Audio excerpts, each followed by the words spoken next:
A $9 t-shirt sitting on a brightly lit department store shelf feels like a triumph of modern efficiency. To the average shopper, it represents accessibility and democratic style, a harmless transaction that barely registers on a monthly bank statement. But that single garment is not merely a piece of fabric. It is the terminal node of a ruthless, globe-spanning economic machine designed to extract maximum value at every conceivable juncture. The low price tag does not reflect the true cost of production, but rather a sophisticated illusion maintained by complex financial engineering, geopolitical leverage, and invisible labor. The architecture of this illusion relies on the relentless acceleration of the design-to-retail cycle. Historically, apparel brands operated on a rigid, two-season calendar, ordering inventory months in advance and hoping consumer tastes remained stable. Fast fashion obliterated that timeline. By integrating design, manufacturing, and distribution, companies compressed the journey from a sketchpad to a storefront from 6 months to as little as 15 days.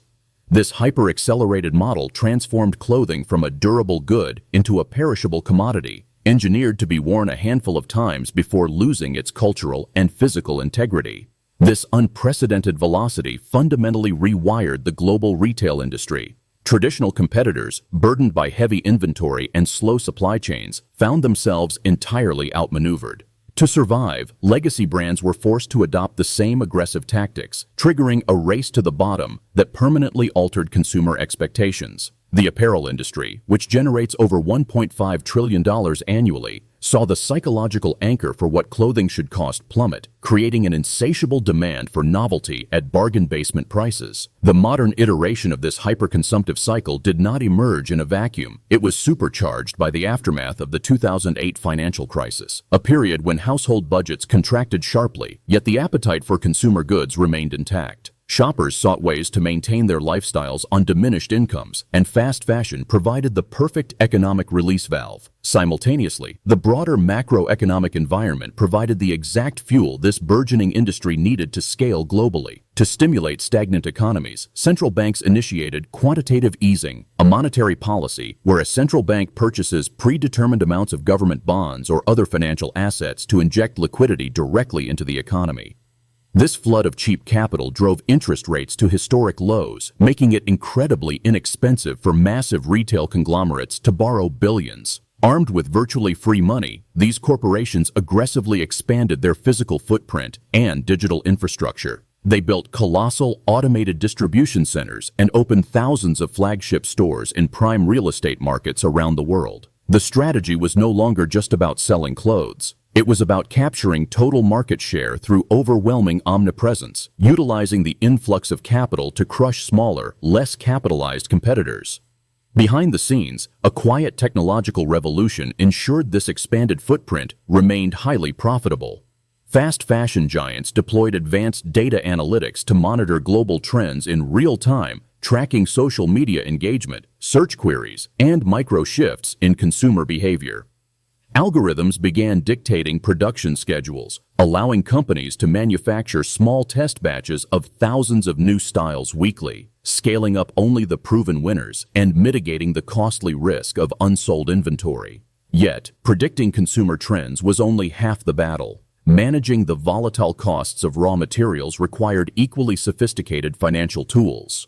To protect their razor-thin profit margins from sudden spikes in global commodity markets, these apparel empires heavily utilized the derivative, a financial contract whose value is reliant upon or derived from an underlying asset such as cotton, petroleum, or foreign currency. By locking in prices months in advance through these complex financial instruments, brands insulated themselves from the chaotic swings of global trade, ensuring that a sudden drought in India or a currency devaluation in China would not disrupt their strict pricing models. With financial risks hedged and capital secured, the physical execution of fast fashion fell entirely on the shoulders of the developing world. To maintain artificially low consumer prices, production was systematically outsourced to nations with the most permissive labor laws and the lowest baseline wages. The global supply chain fragmented, separating the high-value intellectual property and marketing housed in European and American headquarters from the low-value, labor-intensive sewing occurring thousands of miles away. This geographic arbitrage created a brutal economic reality on the factory floor. In low-wage manufacturing hubs across Southeast Asia and Latin America, Factory owners operate under immense, unyielding pressure from Western brands. Contracts are awarded to the lowest bidder through highly competitive vendor matrices, forcing local manufacturers to relentlessly slash overhead costs just to secure orders. This severe downward pressure translates directly into suppressed wages, forced overtime, and notoriously dangerous working conditions for millions of garment workers, the vast majority of whom are women laboring without basic social safety nets. The host nations find themselves trapped in a precarious economic paradox. On one hand, the garment industry provides crucial export revenue and formal employment, pulling millions out of agrarian poverty. On the other hand, the constant threat of capital flight prevents these governments from enforcing stricter labor protections or raising minimum wages. If a country demands better conditions, the highly mobile fast fashion brands simply shift their contracts to a cheaper, more compliant neighbor, perpetuating a systemic exploitation that keeps entire populations locked in a cycle of subsistence. Beyond the human toll, the hidden costs of this manufacturing frenzy are violently extracted from the natural world. The production of cheap synthetic textiles requires staggering amounts of petroleum and fresh water. Fabricating a single pair of denim jeans can consume thousands of gallons of water, while the chemical dyeing processes routinely dump toxic heavy metals directly into local river systems. Because these environmental damages occur far from the pristine retail point of sale, they are treated by corporate accounting as unpriced externalities. The brands do not pay for the depleted aquifers or the polluted soil. The true cost is subsidized by the compromised health and degraded ecosystems of the producing nations. As public awareness of these devastating externalities grew, a new financial paradigm emerged to pressure corporate boards.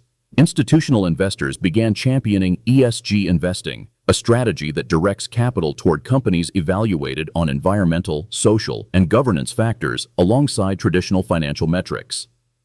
Suddenly, the world's largest asset managers demanded transparency, forcing fast fashion conglomerates to quantify their carbon footprints and audit their supply chains, or risk losing billions in investment capital. The industry's response to this financial pressure was a masterclass in corporate maneuvering. Brands launched highly publicized recycling initiatives and introduced premium lines made from organic cotton, heavily marketing these efforts to appease both ESG-focused investors and ethically conscious consumers. However, these sustainable capsule collections often represented less than 1% of their total output, serving as a reputational shield, while the core business model of hyperproduction remained entirely uninterrupted. The fundamental flaw in this relentless pursuit of hyper-efficiency was eventually exposed by global crises. By optimizing entirely for speed and lowest possible cost, the industry had completely abandoned supply chain resilience, defined as a network's ability to anticipate, resist, and recover from disruptions while maintaining continuous operations. When global shipping lanes froze and factory lockdowns cascaded across Asia, the just-in-time inventory systems collapsed, revealing the extreme fragility of a model that operated with zero margin for error. The resulting bottleneck created a massive inventory crisis. Billions of dollars of seasonal clothing sat trapped in shipping containers, rendering the garments obsolete before they ever reached the sales floor. When the logistical logjam finally cleared, retailers were forced to execute historic markdowns to clear the backlog, devastating quarterly profits and proving that the hyper-accelerated supply chain was a catastrophic liability during periods of macroeconomic instability. Despite these systemic shocks, the psychological engine driving demand remained incredibly robust. Fast fashion has successfully gamified consumption, utilizing social media algorithms to create a constant sense of artificial scarcity and urgent desire. Consumers are caught in a continuous loop of micro-trends, purchasing garments not for utility, but for the fleeting dopamine hit of acquiring something new, a behavior perfectly calibrated to sustain the industry's volume-dependent revenue model. The final, grim phase of this economic cycle occurs when the consumer discards the garment, an event that usually happens within a single year of purchase. Millions of tons of synthetic, non-biodegradable clothing are baled and shipped across oceans to secondary markets in the global south.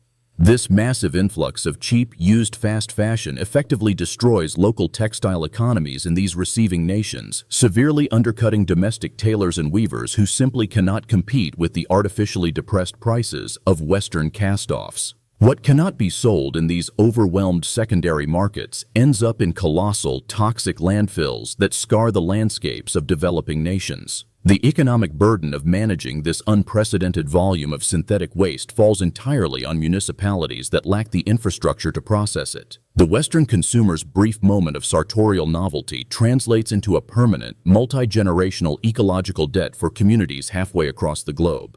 Ultimately, the economics of fast fashion represent a massive, unauthorized wealth transfer. The extraordinary profits recorded by retail conglomerates are heavily subsidized by the underpaid labor of garment workers, the unpriced degradation of the environment, and the deferred costs of global waste management. The low price tag at the checkout counter is not a reflection of value creation, but a measure of highly successful cost externalization. Understanding this global mechanism strips away the illusion of the bargain. The machinery of cheap clothing relies on a delicate, highly exploitative balance of macroeconomic policies, financial derivatives, and geographic inequalities. As long as the true costs remain hidden from the final transaction, the cycle of rapid production and rapid disposal will continue to dictate the terms of global retail, shaping economies and ecosystems long after the garments themselves have frayed.